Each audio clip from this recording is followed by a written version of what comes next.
So this is my own house, mine and Paul's house, and then we've got like number 34, just completed number 35, and then number 50 we're doing with James Armstrong. That's going through planning at the moment. That's for well, minimum 23 apartments, which is pretty epic. We put no money into this whatsoever. Anyone that's got like wood paneling, they're 100% hiding something behind there. There's definitely something that's not right. This is what I mean. Like,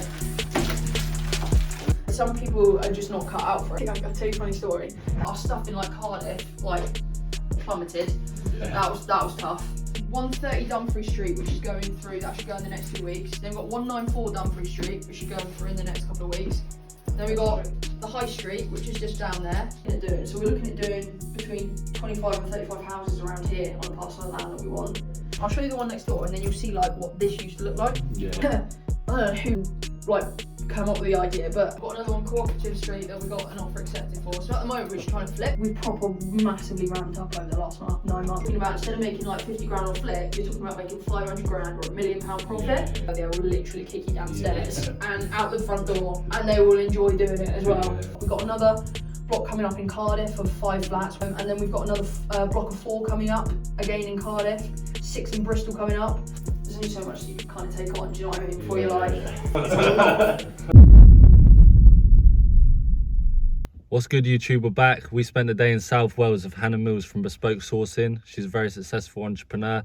She's bought 8 houses. She's raised £400,000 in private finance, and she's also sold 150 property deals, and 50 of those were in the last 3 months. So yeah, she's absolutely smashing it. First, we went to go and see a couple of properties that she's looking at flipping. Then she took us to a block of 6 that she took on for service accommodation. So it was good to see the difference between the two. She also told us exactly what she says on the phone to agents when she's trying to source SA deals. And we also saw Gwyn, who's her business partner, so we did a little interview of him. Also, you want to watch this one to the end because Hannah and Gwyn have got a special offer for you at the end. Don't miss it. And also, big shout out to Gwyn and Hannah because our car broke down halfway through filming the video. It broke down on the motorway. Hannah came to our rescue, picked us up so we could carry on shooting a video. She even lent us her car that evening so we could go see the AA guy. And they even let us stay at that new SA that they had. So yeah, we would have been pretty stuck without them. So big shout out to them. So make sure you watch it to the end. Don't forget to drop us a little comment. Smash the like button as always. Turn the notification button on. Just do all the great stuff. Subscribe.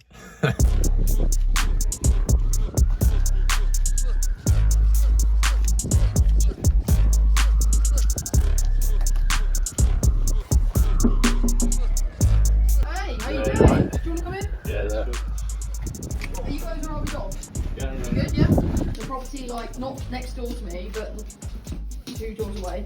We bought and we've nearly refurbished, so I'll show you that one. And then we just bought the one that's next door, so we haven't ripped it out yet, so you can kind of see. I thought it might be cool to see like what it would have looked like before, and then what's going to look like. Yeah, definitely. And I'll show you that, and then I don't know what you guys are doing later, but we set up. Are you free all day? Yeah. We literally got like keys to like a converted chapel in Swansea. They're split into 6 flats. Yeah. Like brand new, and we're taking it for like rent to SA. And we're literally just starting the furnishing process like over the next few days. Yeah. Reg, shut up, man. So just want the attention. So yeah, you come down and see that if you want. That's just definitely. Like, and then like pretty much all of our team, like all the guys from Essex and stuff, all like the employees and stuff coming down to help set up. So just be cool for you to like. Yeah. So Gwyn's literally on his way at the moment. No. He's driving down. So I'm hoping like obviously you'll see him and stuff. Yeah.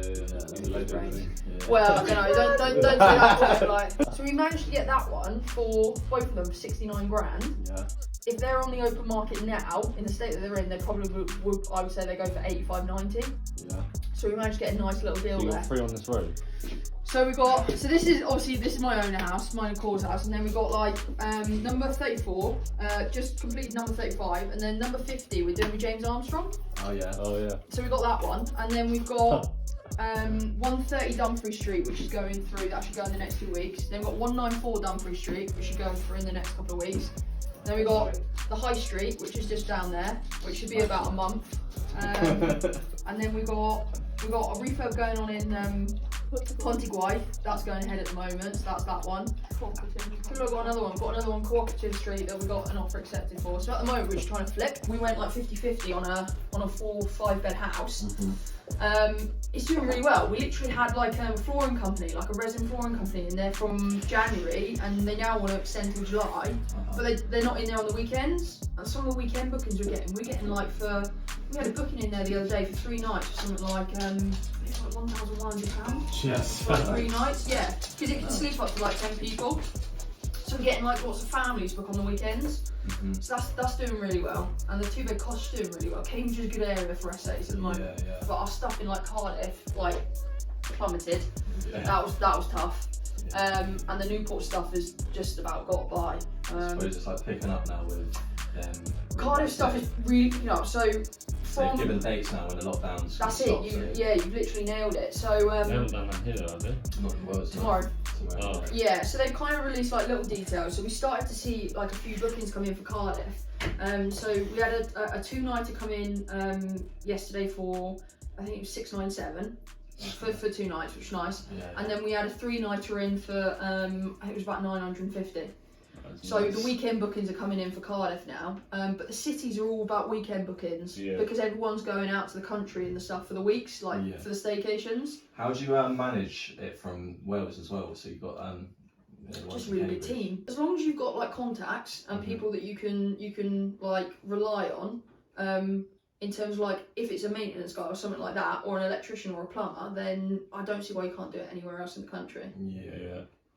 And it doesn't take that much to get a maintenance guy or like an electrician. You just make a couple of phone calls and you're like, can you go and help me out here? It's just sorted. Why are you there? What's the house look like? Like literally, like I've had a plumber go around before and he'd be like, the house isn't in a great state, and I'll be like straight onto the cleaning there, and I'm like, plumber's just sent me these pictures. So like there's ways you can get around it, but it's definitely it can be difficult. At times, but personally, like I don't see the point on getting essays right on your doorstep if like there's other areas out there that can make more money. Like at the end of the day, money makes the world go round, doesn't it? Exactly. A lot of people don't like the rent-to-own model. Like I didn't go into HMOs because I didn't really want to deal with tenants, but I'll be honest with you, like the reason why I got out of managing the rent-to-SA is because I just really didn't enjoy dealing with guests. I don't. Like I didn't enjoy that side of things, but in terms of like learning about property and learning like, I guess like all the basics and things, like I don't think you can go wrong. Like rent to rent is an entry level into property, and then you build up after that. You build up like all your connections, network. Exactly. Like so much experience, and then you get paid for it as well. So exactly, and I think like a lot of people, like I said, don't really like it, but I think it's great, especially for people that don't have a lot of money. You do need money to go into rent to rent. It does cost money. Whatever anybody says is like, oh, you know, you can make your money back in the first month and stuff like that. Like has happened. It does happen. But you're talking like for like the 1% of people. like we made the video about it. It was like stuff they won't tell you about sort of thing, and it was like I don't know why. Like people say you can do it with no money down. Like you've got to set up your company. Like that's going to cost like $1,000 and a bit. You can JV with people, but you are going to spend money. So. Of course you are. Like even on things like compliance and stuff like that for like deal sourcing. Yes, deal sourcing you can earn like quick money. It can be quick, especially when you source rent to SAs. It tends to be that you get the fee in at the beginning of the month, and then you complete by the end of the month. That's the kind of way that we work. And that's quick money. That's great. But to get to that point, it takes so much time. It takes it takes a serious amount of graft. And that's like people don't kind of understand that. They're like, I'll go sell a deal. It's not like that. You have to build it up, and you have to graft, and you have to make the connections, and people have to trust you. So we're doing quite a lot of flips at the moment. And then we've got like some development stuff going on as well, which is pretty epic. So we got like an apartment block in Cardiff that we got I've got to say this one, purchase lease option on to buy the land subject to planning. So we basically got a year to get planning on it and complete the sale. So that's going through planning at the moment. That's for minimum 23 apartments, which is pretty epic. So we're knocking down the existing building and then going up. Like some people start with like a couple of new builds, we just go straight into 23 apartments. Like what, on the lease option? So it's a purchase lease option. So the way it works is, so you basically go to the vendor and you're like, I want to buy this land for this amount. Subject to planning, and the agreement, we sign it up for a year. So we've secured that price for a year, and all we have to do is, it's called you exercise the option. Yeah. So as soon as you exercise the option, you basically, there's a little like thing at the end of the agreement that you sign. You say, I want to exercise this option, and basically it means that you then want to buy that, you want to buy the property, and so you're guaranteed to buy that property at that price. So the idea is, because it's subject to planning, obviously if you get planning at your own cost, that's going to be worth a hell of a lot more, but you secured it at that price. So that's the idea. Genius. So that's the idea. So I think we've got till July to complete on that, and so it's in planning at the moment. So do you take over like all the costs that's associated? So we pay for like the planning and all of that sort of stuff. That's at no cost to them. That's our risk. So obviously, like before we take on the site, we like do a little bit of research, pretty much. Although this one was like completely in the dark. I'm not gonna lie. We were just like, yeah, the building's great. It's in the centre of Cardiff. It's gonna work. And then we were like, yeah, we went on our like first planning meeting, and I was like, I don't even know what they're talking about. I was like, the guy like that was on there was just brutal. He was like, the front of the design is rubbish. Like he was like, it's not in keeping with everything. And I was like, come off the meeting, and I was like, oh my god. I was like, this is a disaster. And the architect was like, oh, don't worry, it's just a planning consultant. It was like, he's not even involved in the decision. He's just like some guy from like the local community that gives his opinion. So I was like, why is he even on there? And they're like, because he has to be part of the process. And I was like, oh, sod that. So we're doing that, and then we're looking at like such a negative person. It was so negative. Like it was literally like I was waiting for him to say something positive. As the architect, I believe that. I was like, what does that mean then? He was like, it means nothing. His opinion doesn't really count. I was like, oh great. I was like, well, why did we take it? I just felt that someone was literally having a go at me for 30 minutes. But yeah, so that's pretty cool. So that's kind of like our stage, how we've done things. Do you want to see these houses? I'll show you them if you want. So this is it. Oh, now it's actually right next door. John, I'm just here. I'm just here with a couple of sounds really wrong actually. A couple of boys. It's not like that. I know that. It's John the Builder clip. Yeah. So this originally was it was set up as a 2-bed, but that's because they basically like combined one of the bedrooms with something to make it bigger. So what we did was we built a new hallway. So the hallway actually came out here, along here, and it went along there and into there. It was just a bit weird. So what we did is we basically put a stud wall all along here against the stairs, so we could have one big nice room. So taking white throughout, we opened this up. So this used to be. Just quickly as well, you know, you say like you put a stud wall there, change the hallway and stuff. So do you think about that stuff when you're actually doing a viewing? Yeah. You've got all of that in mind. Yeah, 100%. So when I'm doing a viewing, it will be like, right, who's this property for? Is it for a family? Yeah. Most of the properties around here will be for families. So it's big on I'm big on space. If we can do kind of like open plan as much as possible, but can we make like the living areas as big as possible? And because it's a 4-bed house, I thought the bigger we can make the areas, like the nicer. Yeah. So big sort of like lounge, diner. And then this little space here was the kitchen. Just here, and then this was just like some random space that wasn't even used. So we basically put an RSJ beam around the top and put back the wall as much as possible. But this is like the original out-facing wall. It's like proper thick. So the walls around here can be like around about this thick, because this house was built like in the early 1900s, like 1907 or something. So when you peel back the brick and stuff from this, it's like black mortar. That's the only way I can describe it. It's like, it looks like gunpowder. Yeah. And it's horrible. So we've done that. We kept the skylight. I just need to clean. I'll show you that from upstairs. We kept the window here, so you'll see like a sink goes there, and then the kitchen's gonna wrap around like in an L shape. And then we're gonna have like a breakfast bar that comes here. And then this is downstairs toilet. I'll let you go and look at that. But that's a downstairs toilet, and that's like a rarity for around here. Usually the bathrooms are upstairs. So having a downstairs toilet with like a family house is like it's a big selling point here.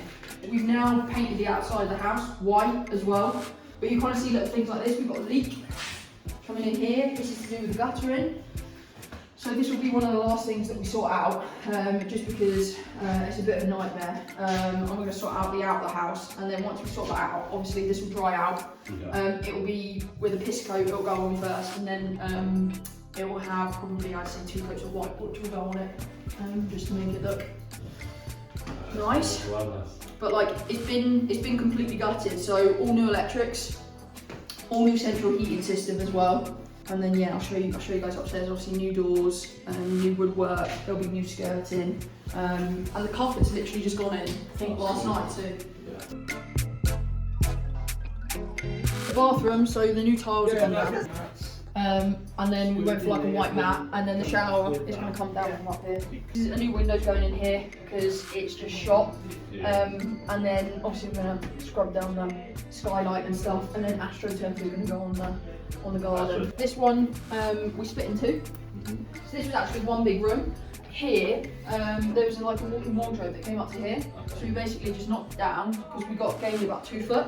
Was that all along this wall? Yeah, literally all along here. So this is just the new master bedroom. We're going to put a plastic windowsill and stuff in there. Yeah. But the upstairs is like pretty much done. And then I'll show you this one in here. We put a single. So that's how we basically created 4. I'll show you where the 4th one is. But we split the big front bedroom to double, single. That one was always a double.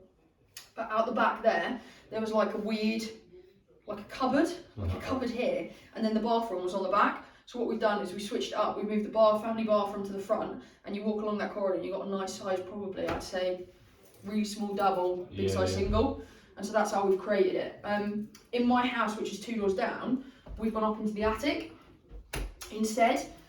We could have done this here, but to be honest with you, it just would have cost more money. Whereas putting up a stud wall here probably cost about 500 quid max, and then you've created 2 bedrooms. So money wise, it was easier. So numbers, bought this for 69. We spent 32 on it. So with fees and everything like that, I think we're coming in at 105, 107. It'll go on the market for 145, 150. Yeah, so it should do really well, yeah.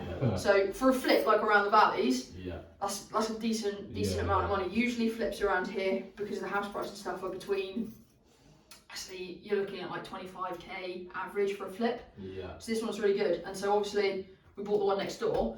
We were going to keep that one and rent it, because the rental market around here, to give you an idea, there's a house that's, so the high street is just down there. The next street along from the high street, 4-bedroom house rented for 725.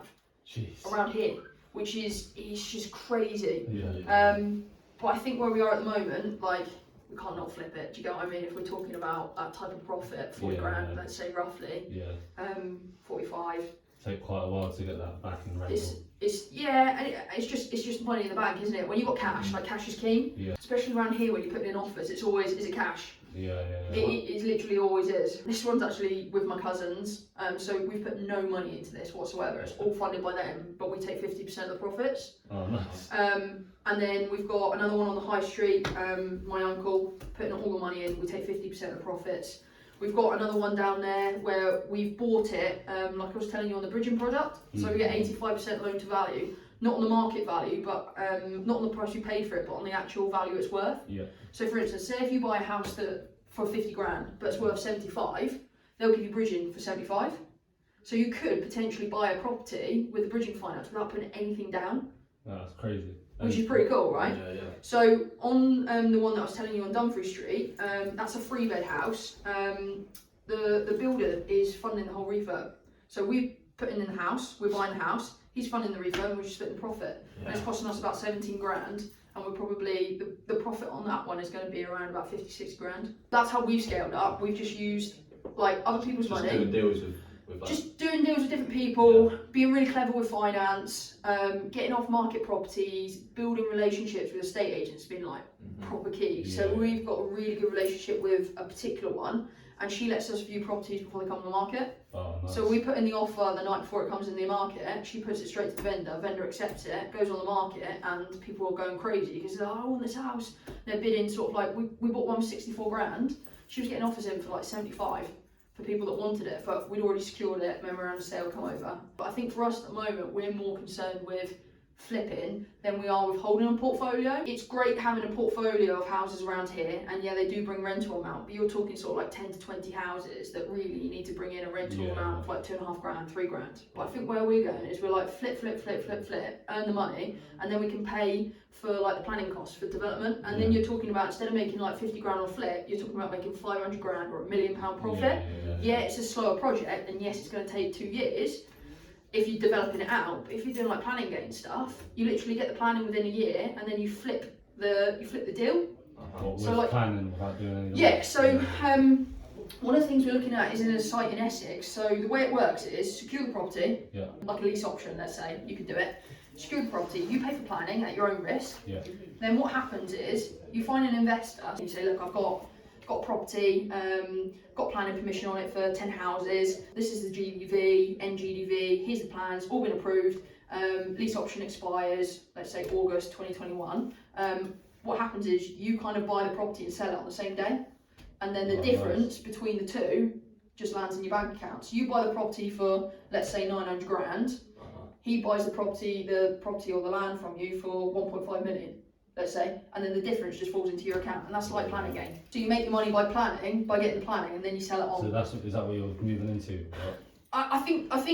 I think we will do. I think like a couple of the sites that Gwyn's got in Essex, I think will definitely be that type of thing. Just because we don't have it's a lot of time and money to develop things out, and you have to get finance and things.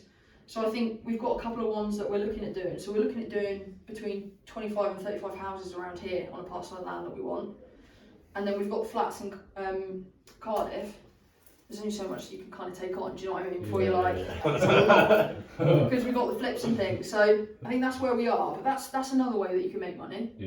Employing people, like you guys will know, obviously, with your other business, it's great because you employ them to take other tasks that you don't make any money for, don't you? And you kind of replace yourself in the business. So I think more and more what Gwyn and I are doing with like the sourcing business, we're replacing ourselves, and we've gone down a completely different tack to what I say other sources are doing, in the nicest possible way. Like a lot of sources going after loads and loads of single units, which is great, but we worked out quite quickly that you spend the same amount of time sourcing one unit as you do like a block of 6 flats. It is exactly the same amount of time, but we could sell a single unit, let's say for 3,250 we sell plus VAT, but we could sell 6 flats for 3,250 times 6. And like that's a huge difference in fees. Like that pays for people's wages for like 2-3 months. And so what we've kind of done is we've trained them, and we're still training them because it's a work in progress, is to go after developers. Then we get the blocks. Then we sell the blocks, and then it's easier than dealing with 1 or 2 units with an estate agent. I'm not saying like that's a bad thing to do, because that's still a big part of our business, but we've kind of gone that way.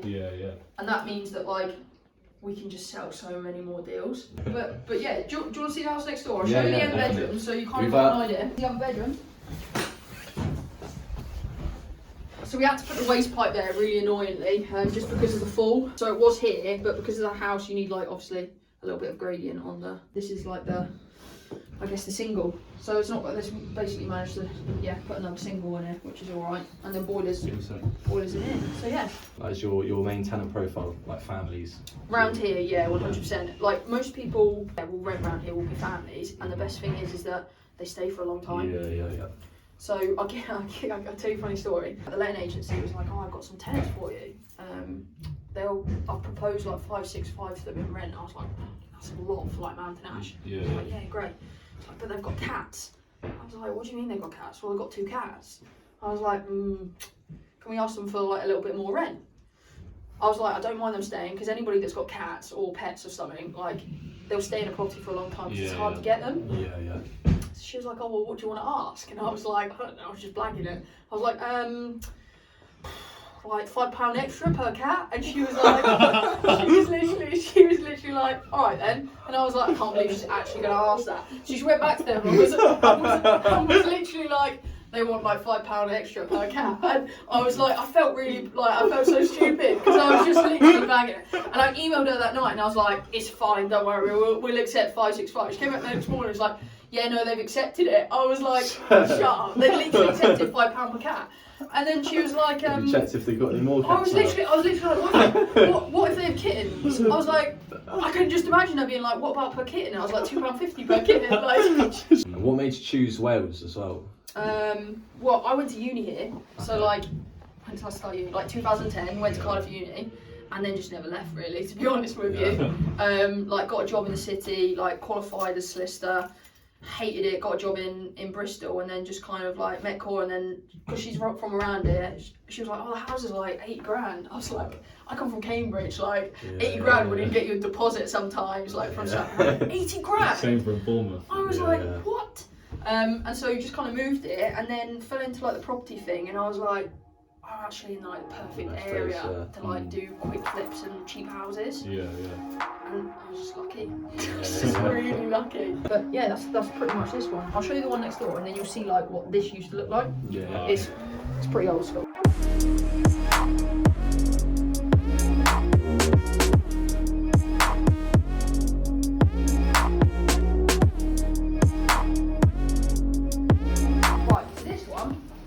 Kind of like the other one used to be, but just so that's everything to the left hand side, so everything to the right hand side. Yeah. This one you can see the hallway and stuff. I think we're gonna bring this all down again and then put it all the way back up. So we've got one big nice open space. Yeah. This one's a little bit different, doesn't have a downstairs toilet. Okay. But you can see this is how the kitchen used to look. Yeah. So you could kind of do the before and after of how everything was. So all the wood's gonna come down because that's just horrible. And then this was like this little nothing space I was telling you about that was there. Oh, yeah. You kind of get what I mean? Yeah. So like you brought that back. Literally, yeah. This is like that corridor you was on about. Yeah. So you can kind of get the gist of how it looked. But the story with this one was the guy's mum lived in here and he grew up in there, and that was his auntie's house. Oh yeah. Well, So everyone doesn't literally like all family down there. 100%. And so you'll see like a lot of the house is really similar. So the two sisters used to copy each other in design. So like the windows, the wood, the fireplaces, the bedroom layout, like the windows, are all pretty much like carbon copies, because apparently one of the uncles used to do one on one house and then do one on the other. And I don't know if you can see it, but through the back garden there's a garden wall. We've got to block it up, but there's like a little gate that goes to each other's houses as well. That's true. Which is quite cool. This is going to be a full gut because you can see here, there's rising down. Okay. Can you see like the wallpaper here? Yeah. I don't know if you want to feel it when you go past, but I'll show you. And I'll show you what I mean by the black mortar. So that is pretty skanky. So see how much it's coming off, right? It's got rising down, so we'll have to treat that. The way that we treat it is we basically hack it off all the way to brickwork. And then we put on it's like a really thick like glue, so anyone can describe it. Is that the tanking thing? Or? Exactly that, yeah. And then we render it waterproof render, and then it'll be skimmed. All these houses along here have some sort of rising damp because they're so old. They were never built with proper damp-proof courses. So like you can pretty much see that it's all shot plaster. Yeah. So that'll all go, which is great and fantastic. Obviously the ceiling, they also around here have like this thing about wallpaper in the ceiling. The layout is similar to the other house. In here is where like the old bathroom used to be, and in here is where like their bathroom was, but this was an office, but we're gonna make this again into a single, I think. Take this down. We're gonna move this wall back a little bit to make the bathroom bigger. But you'll find with properties here, right, if you ever do any properties around here or in general, anyone that's got like wood panelling, they're 100% hiding something behind there. There's definitely something that's not right. I never trust wood panelling. We found some absolute horror shows. The other day, today, John's ripping out a house for one of our investors, and they found like fire damage and like a fire in the house, and some of the timbers were like charred and stuff, but it was all covered up by like wood panelling. So we have to replace the timbers obviously and stuff, but never would have known it because it was being hidden. Like you find some random stuff. I'm just hoping one day we don't find a body or something because I can't handle that. Literally. So you've got the lovely bathroom in there with the trippy tiles. And these are like plastic. I've never seen these before. They're plastic. What the hell? Wallpaper everywhere. You can see like the actual walls behind it. They're not great. It's coming off anyway. Show you the property across the road as well, the one with James, and then I can show you like the black mortar stuff so you get like an idea. But so Wicked. double in here, and then if you go through to the front bedroom, you'll see what we've done, like how we split it. So these will be taken out again, and then we're going to put another partition wall Make it another one. straight down there, yeah. and that'll be another single. So this will be another 4-bed. You guys are the first people to see it. I haven't even done a live video yet. Yeah. Yeah, no, honestly, I was like, yeah, On the that's why I channel, was subscribe. like, that's why, that's but yeah, no, that's why I thought like it might be quite cool for you to come and see it because like literally it's nowhere on social media yet, which is quite cool. So what's the numbers on this one as well? They'll be about the same. About the Yeah, same, you're looking at a flip. You're looking between 40 to 50 grand. Rental, if we did this, we've refinanced. You'll pull out money. You'll pull out money from the refinance. I can't remember how much it is, but I can't remember. It's between like 5 and 10 grand. You'll pull out. And roughly, how I often think. do these deals come around in Wales? Like a year a bit ago, you could find them. Now, like rarely. Yeah. Yeah, they're like it's the off-market stuff because people just know people are just inflating the price of houses. And what's been your most effective way of getting deals? Do you think is it like through agents? Local knowledge. Just local knowledge. Yeah, 100%. So like it's handy because obviously Core lives around here. People know her. Okay. So one of the things that we're going to do is we're basically just going to plaster her face on like the signs and just put them on all the refurb projects and things that we're doing because like referral fee or something. literally that because people come to her about stuff all the time. Yeah. You guys know yourself. You can't underestimate your relationship with like an estate agent. Like if you have a really good one. So I like the lady that helps us with the off-market stuff on this unit in Swansea. We've offered her like a weekend free stay in there. Yeah. As like a thank nice. you for helping us out, and also it kind of helps us out because she'll be the first one in there and leaves us a review. Yeah, so it all works. It all works, guys. Literally, It's like 1 star. yeah. You want to see the one over the road? It's up to you. Yeah. Yeah. Let's do it. It's just another. It's worse than this.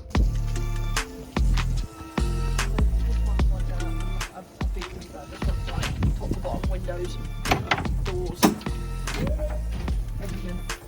Come in. So the builder's kind of moved the stuff in here already a little bit. Yeah. Hence the stuff, but you'll see here, you can feel it. Even if you snap it, the dust is blown. So literally, that's because damp.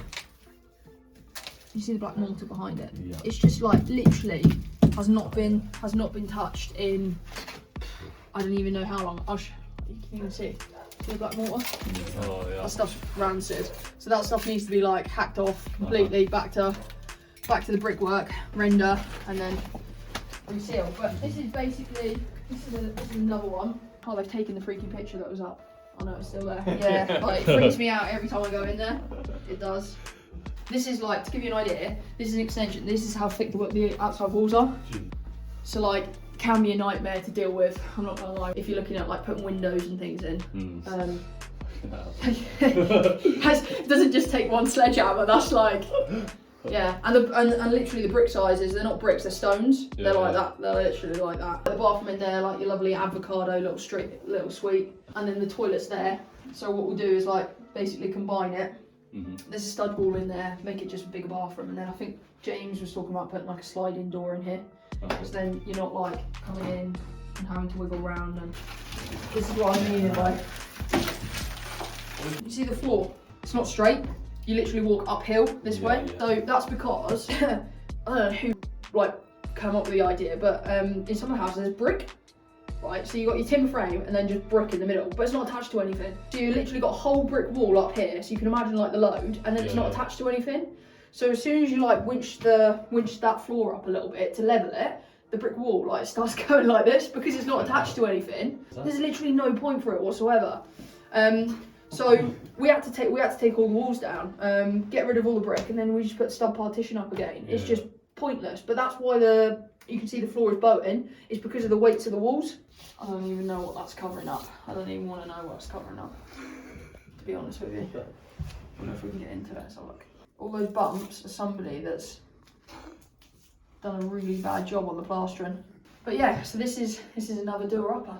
So how many doors have you sourced? That's a really good question. Over 150 and that. Yeah, so before Christmas we were over 100. Yeah. Around December, I think, I can't remember, it's December or November, we hit 100. And then now we must be just over 150, I would say. And the reason why I say just over is because I don't actively work in the sourcing business anymore.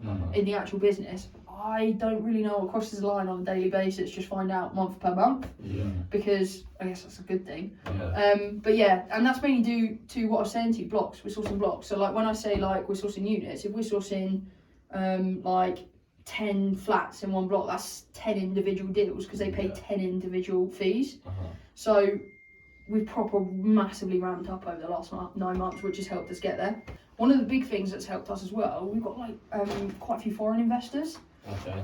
And they're so easy to deal with, like with biorefurbishing finance stuff. They're like, I want an ROI between, let's say, these brackets. And a lot of the foreign investors don't want as much as UK-based investors. So let's face it, like finding a deal where you pull all your money out, you're laughing, aren't you? Yeah. It's so hard to find. Whereas foreign investors, a lot of the markets where they're from, like for instance, we have quite a few from Holland, the property market is so shocking there at the moment that they're happy with like 15% ROI. You talk to a UK investor and they're like 25% minimum. Yeah. How are you finding those foreign investors? Is that something that you do through social media? So yeah, actually they found us through social media. Actually, it all started off, somebody messaged me on Messenger. Yeah. And was like, oh, I'm from Holland, like, really like to speak to you. And then we basically cracked like a big, like, property consortium in Holland, and talked to a little bit to one in Sweden. Yeah. And it's just gone from one consortium to another one, to another one, to another one. Kind of, well, yeah, we're in the process of launching our own management company, specifically to deal with mainly blocks. I'll be honest with you, we're not going to be looking at individual units, we're going to be looking at blocks and like portfolios.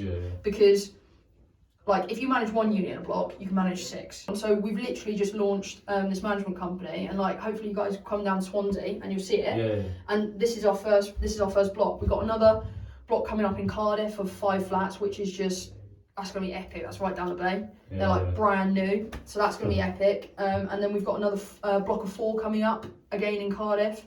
And we got, what have we got coming up? We got 6 in Bristol coming up. And so that's why we decided to set up the management company, because we were like, right, let's think about this. We can literally monetize sourcing fee. We can monetize management.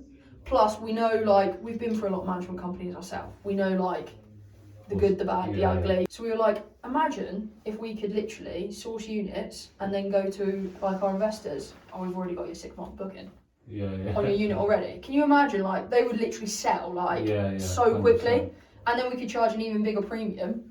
So what would you say is like the best tip you could give the viewers Subscribe here. for sourcing? The biggest thing I would say for like actually sourcing them is like relationships. Your relationships are key. Like loads of people, I don't know if you've heard it, they're like go for no, like make loads of calls. I mean, I'm not gonna lie, I kind of hate that saying, I really do, but it is true. You just have to keep grinding. And on every call that we made, I learned what to say, what not to say. So example, right? Call up an estate agent. Do you do company lets? Yeah, we do company lets. What type of company let? Well, we're not looking at putting our employees in there. I say that straight away because some people are like, oh, you want it for your employees? No, I don't.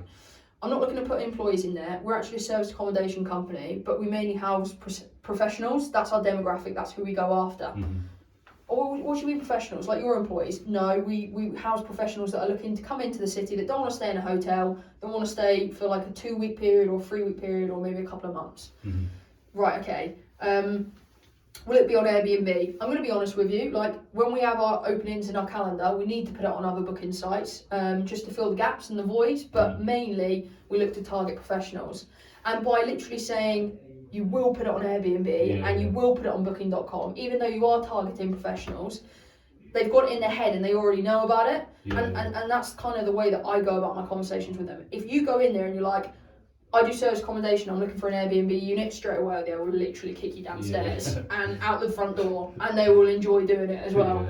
Some people are just not cut out for it. Some people are not cut out for the abuse or like the no's, like the rejection.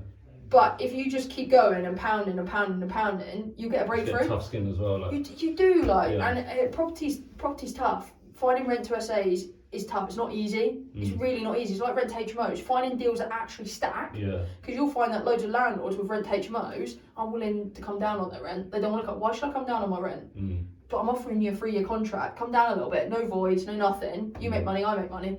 and they just can't see past it. Yeah, we have like this amazing little calculator which just like shows the average voids, the average fees that they'll get from agents, the average like because they'll get a tenant finding fee, they have all of this, and it always works out. Even if we offer them like £400-500 less, it works out to get paid more over the 5 years. And like we just put like 3 figures in the calculator, like boom. We put their actual fees that they're being charged on the letting agent, and they're just looking at me like, oh, I'm making loads more money with you guys. And I'm Literally. Like, yeah, and there's no headaches, no anything. No, and that's absolutely brilliant. They showed them 34, showed them 35, and then showed them 50. And then so you bought this one, you haven't seen it yet? Doesn't see anything. Honestly, it's got to the stage where Hannah had to tell me what properties we have. I don't know. So this is what.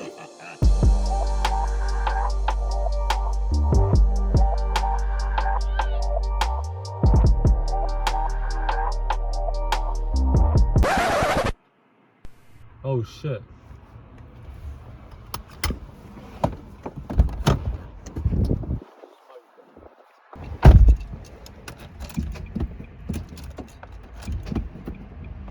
It's dead.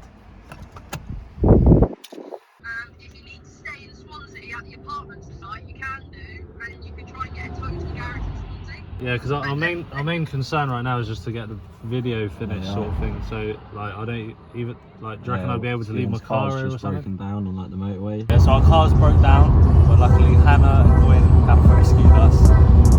We're going to continue the video for you guys. Hannah's come and saved us. So most important for us is to get the video done.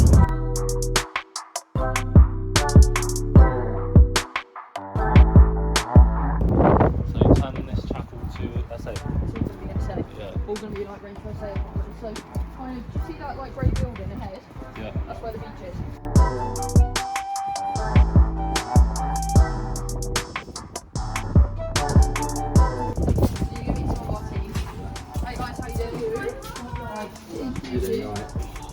This is Dylan.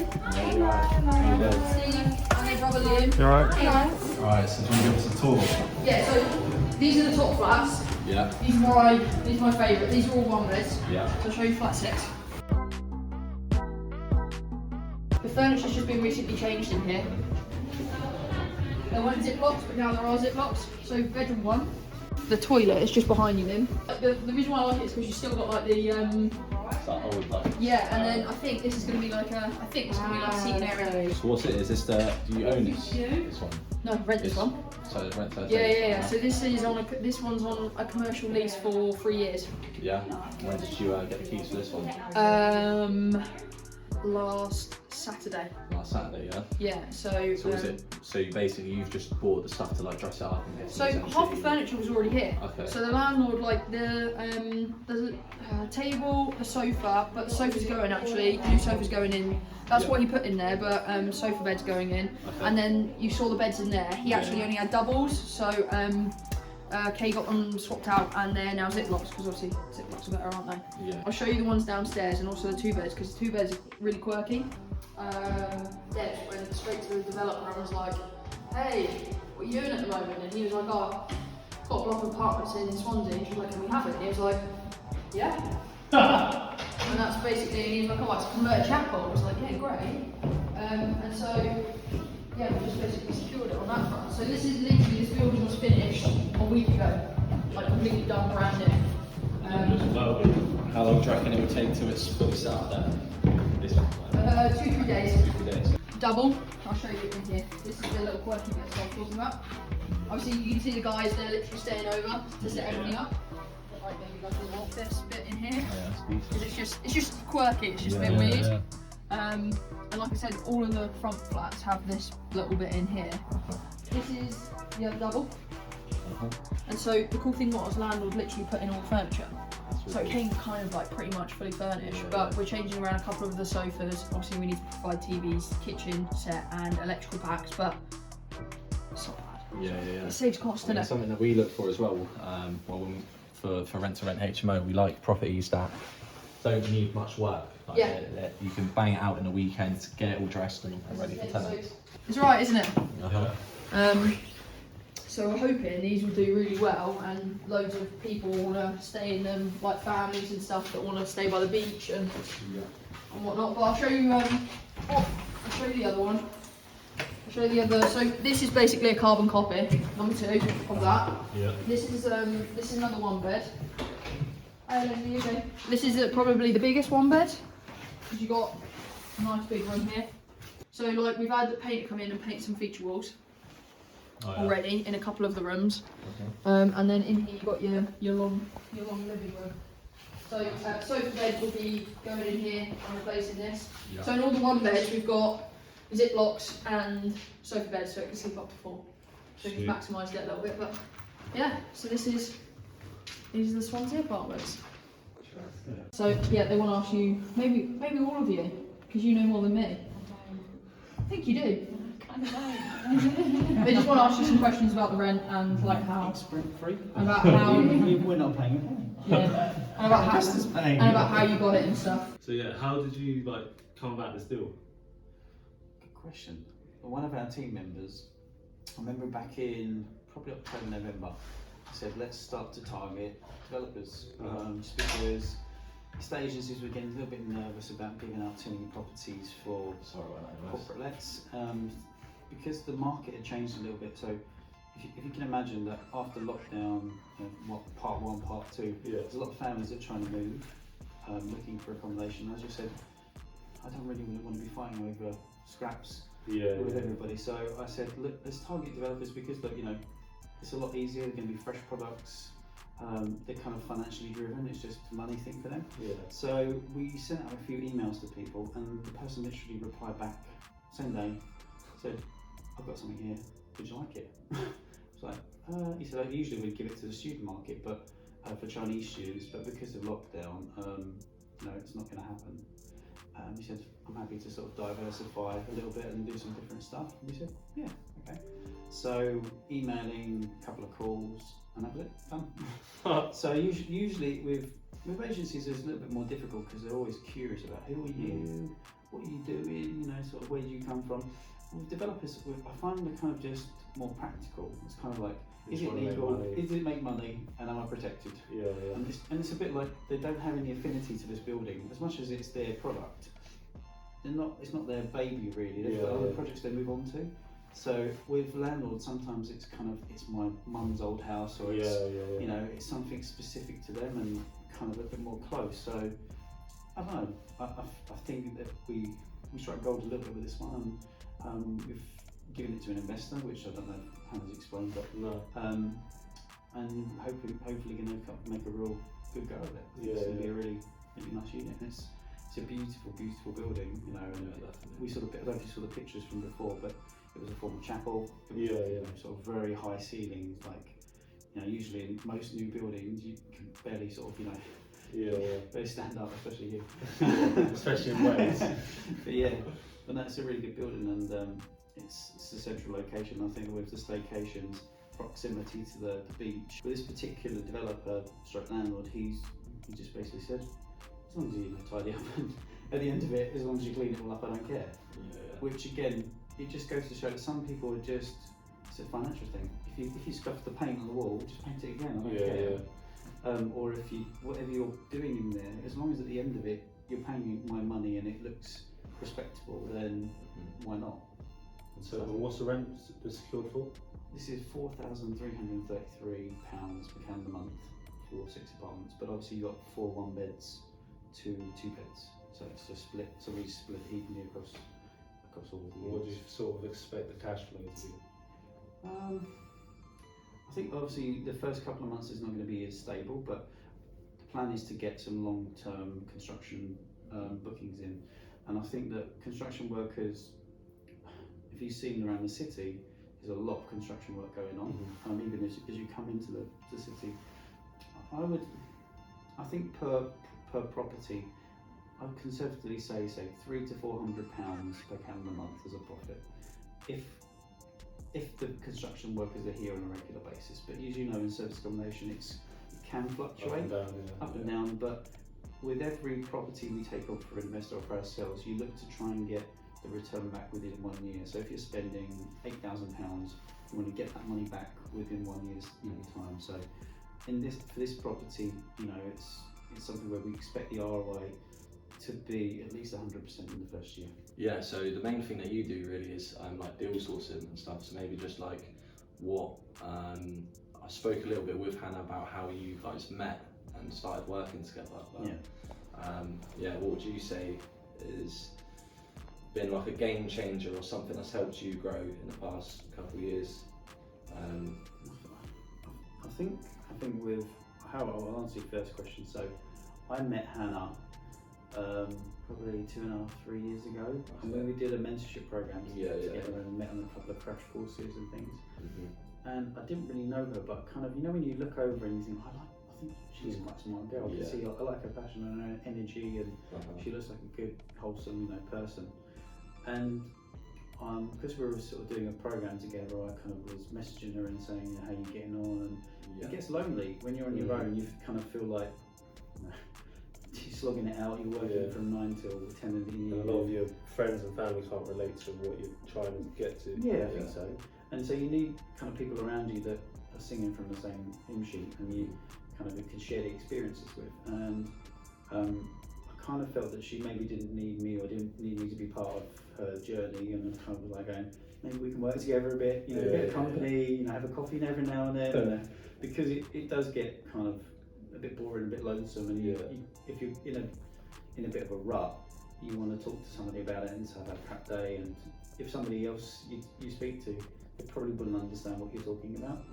So we decided to sort of work together, and I guess the point where I always say to people, Hannah said, I want to go on holiday. I said, I'm not going on holiday. I said, who's going to be doing your work? So she said, look, I'm going away in 2 or 3 months' time to my brother's wedding. I thought, well, I can't really say you should go on holiday. So she said, but I'll still work from holiday. And I said, look, we need to figure out how we bring on the next person and more people to give us a break, because look, I'm a bit older than you. So as much as I feel like I'm young and fresh and everything, I need to get some headspace and clear my head every now and then. And you need to sort of, if I drop down dead tomorrow or if I get sick, that's the business gone. So your business is as fragile as the people and the processes in there. So I said to her, look, let's start to be brave and bring in one person. And that person came into the business and literally had no experience. They were very smart, very good person, but they were listening to phone calls just the same as when we all started. And within the first month, they got 7 new deals in for us, and I was like, see what can happen when you start multiplying and bringing in people. And of course I thought, we'll just get 10 people and go smash it out the park. But you can't do that. You need to build slowly. I think like Grant Cardone says something like how many hours can you fit into a day? Some people say like 10, some people say 12, some people say like 16 hours of work. And he says, what about when you start adding people? When you have like 100 people working for you, how many hours can you fit into a day? Something like that. Well, today everybody's been in the car, so nobody's been working. But in general you're right, and I think we've got to a stage now where we have 8 people in the business. But the last 2 people we've hired have been more administrative, like support people from me and Hannah, because honestly, we're going through applications, documents, and honestly, my living room has turned into kind of like a library. So all of the kind of receipts, VAT, all of those little topics which start, it's a bit like cholesterol. The more they build up, the quicker you think, I'm going to have a heart attack soon. So you need to make sure you get on top of these things and make sure they're in order, because as much as you need to sell and you need to get deals over the line, you need to have the back office in place. So when you talk about sourcing, I don't really do much sourcing anymore. It's more the team that does it, and Hannah does it a bit. I'm more kind of trying to put the foundations in place. I'm the person with the cement, pouring the cement into the ground, and everybody else is sort of stamping on top of it. That's where we are. I'd say that the biggest thing, the challenge for us now is how do we grow from that point to the next point. So we've brought in people, we've got payroll up and running, we've got IT systems, communication still okay, but it's not perfect. A lot of it's still WhatsApp based. We've got an IT system there and stuff, but it's more of a case of, I want to get to the stage where we're talking about how can we reduce tax, or how, sort of some of the sophisticated stuff, because when you're talking about, you know, pictures and room sizes and the rest of it, that's not the level I want to be at. But yeah, like where do you sort of see yourself in the next sort of 10 years? So where is like ideal place where you want to be? I guess it's not the question where I want to be, but who I want to be doing that with. Basically, you know, building this business has been really beautiful, in the sense that you can build and bring in people you like, respect, you want to spend time with. Whereas when you go to work, you're sharing a desk next to somebody who you don't talk to, you don't like and don't get on with. So you're bringing in good, positive people into your life. And I guess it's more about, you know, where we get to, whether that's doing multiple developments, sitting on a beach in, you know, Bali or wherever that is, I don't know. But it's more of a case of I'm enjoying the journey and seeing how it's growing and getting bigger and bigger. And there's not kind of there are targets in your head, you know, financially, family-wise, kind of where everything is, what car you're driving, all those things. We've all got those dreams, but it's more of a case of, you know, do I have the time freedom to be able to go to, I don't know, skiing tomorrow, you know, for a week and not worry about it? Do my children, for example, what are they doing? Where are they getting educated, and what opportunities do they have? And giving them a bit of a chance to have a good future, and not necessarily have to go into the rat race. So you're making things like freedom and having choices. It's the ability to make decisions and follow your passion. You know, live every day as if you're broke, because you will try your hardest. Because it's quite easy to say, I've just done a deal, just received £3,000 or whatever, and you're happy, great, and then you can think, oh, just take a day off. But actually, if you'd have motored on and then pushed yourself to the next level, you could have actually achieved a lot more and got to, you know, like on a mountain, you're climbing up that mountain to get to the top. And once you've got to the top, then you can start to think about, right, okay, now I can be an investor and invest myself in products and get money to work for me. Right, so we're here in Swansea, I believe. Just looked at that essay. And we're with the whole team. Now we're going to go look for some food, get a bit of munch, and then head back. See you there. Yeah, so obviously we've got all of your staff here. How did you find your staff here? Well, we gradually built up, so it wasn't as if we hired 7 people immediately. So with every month that we got more confident, we got more deals over the line, we kind of was forecasting ahead. So if you think of it like a timeline, we were like, how many more months until we're bankrupt? So we're kind of thinking of like, if we've got 9 months ahead, 12 months ahead, 15 months ahead, we can start bringing in more people. So that was the main thing. And then obviously with sort of finance and loans and things like that, we got a bit more security, and we thought, well, every employee is an investment. So like in property, every staff member is an investment into the business. So if we can bring in people and they can bring in more deals, or they can help us grow, find more investors, it's another pot of cash. And if they can cover their cost of their salary, then it makes sense.